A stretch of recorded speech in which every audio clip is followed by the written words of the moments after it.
Hey everybody, welcome back to another devotion from Come Let Us Adore Him, the Advent devotional. Today, December 3rd, focuses on the idea of promises, that Jesus at Christmas, He was the promised Messiah.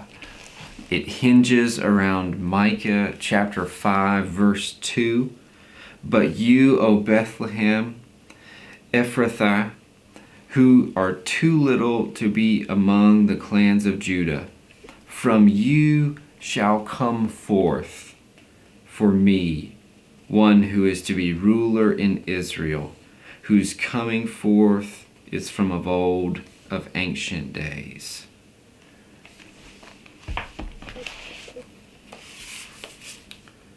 All the promises of the prophets were carried on the shoulders of the one born in Bethlehem, and he fulfilled them all.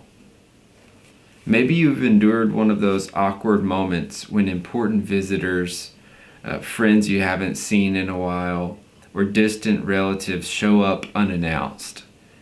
You're glad they're there, but you're also kind of mad because they didn't let you know that they were coming. It's good to see them, but you would have enjoyed the luxury of being prepared for their coming. Most of us don't like being surprised by someone significant showing up unannounced. Well, Jesus didn't show up on earth unannounced. A whole company of prophets spoke a myriad of prophecies that not only pointed to the surety of his coming, but also made specific promises about what his coming would produce. Micah prophesied that Jesus would be born in Bethlehem. But you, O Bethlehem, Ephrathah, who are too little to be among the clans of Judah, from you shall come forth from me one who shall be my ruler in Israel. Isaiah prophesied something that was both very specific and unthinkable, that Jesus would be born of a virgin. Therefore, the Lord himself would give you a sign. Behold, the virgin shall conceive and bear a son, and shall call his name Emmanuel. Isaiah 7:14. Genesis 22:18 tells us that Jesus would be born as a descendant of Abraham, and as such, would be the ultimate fulfillment of God's covenant promises. And in your offspring shall all the nations of the earth be blessed. Numbers 24:17. The Old Testament also foretells that Jesus would be called out of Egypt. When Israel was a child, I loved him, and out of Egypt I called my son. Hosea 11:1. Jeremiah tells us that Jesus would be born in the middle of the worst kind of human suffering. A voice is heard in Ramah, lamentation and bitter weeping. Rachel is weeping for her children. She refuses to be comforted for her children because they are no more. Jeremiah 31:15. These prophecies remind us that the coming of Jesus is the result of the unstoppable zeal of a God of glorious redemption and grace. God wouldn't leave his world in its evil, scarred condition of brokenness.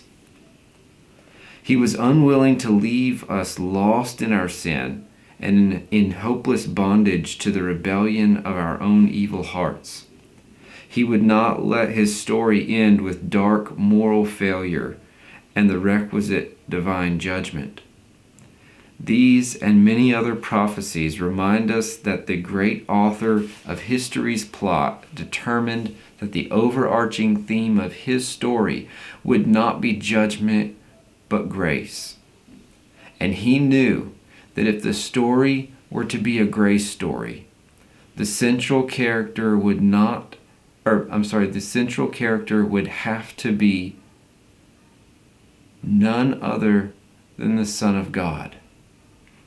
Only the divine Son of God would be up to the task of living a perfectly righteous life in the middle of sin and suffering, dying an acceptable death that would satisfy his Father's holy requirements, and rising up out of the tomb of his death as the author of eternal life for all who place their trust in him. But here's what you need to understand today. The surety of these past prophecies and the specificity of how Jesus fulfilled them is also your guarantee of future hope.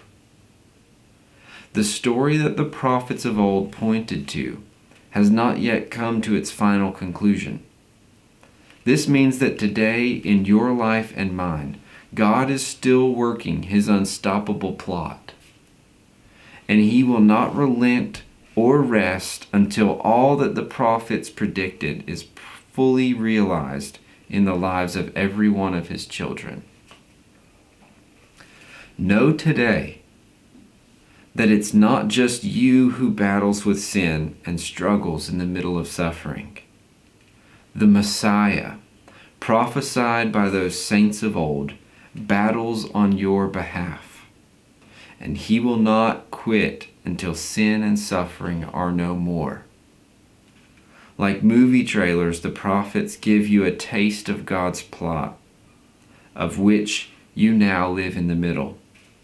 The movement of the plot doesn't rest on your wisdom, power, or goodness, but on the unstoppable zeal of the one who is perfect in his holiness and plenteous in his grace. And because it does, the last chapter for which we all long is secure.